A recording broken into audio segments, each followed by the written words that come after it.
dumating ang langit. Ngunit may nangyari na nagbago sa kanilang plano.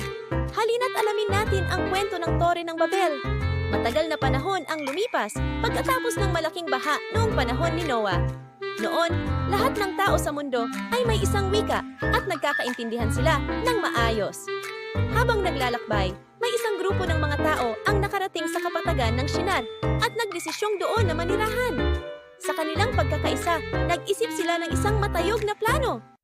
Gawa tayo ng isang malaking lungsod at isang mataas na tore na aabot sa langit. Maging kanyag tayo upang hindi tayo magkahiwa-hiwalay.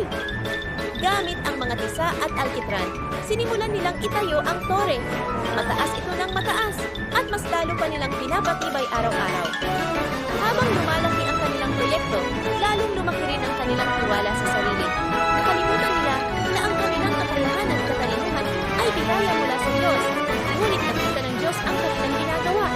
Napansin niya na hindi na sila nagtitiwala sa Kanya, kundi sa kanilang sariling talino at lakas.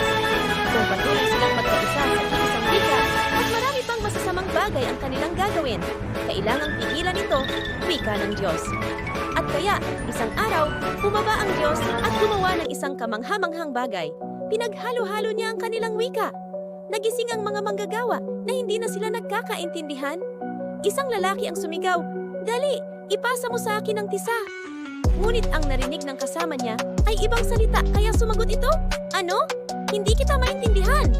Nagkaroon ng kaguluhan sa buong lungsod. Ang iba ay nagsisigawan, ang iba ay naguguluhan, at hindi na sila makapagpatuloy sa pagtatayo ng tore.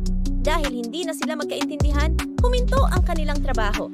Ang mga tao ay naghiwa-hiwalay at kumalat sa iba't ibang bahagi ng mundo, dala ang kani-kanilang bagong wika. Ang tore ay tinawag na Babel, na nangangahulugang pagkakalito dahil doon nalito ang wika ng mga tao.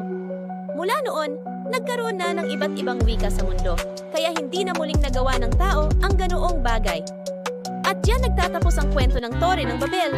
Natutunan natin na ang pagiging mayabang at pagtitiwala lamang sa sariling kakayahan ay hindi nakalulugod sa Diyos.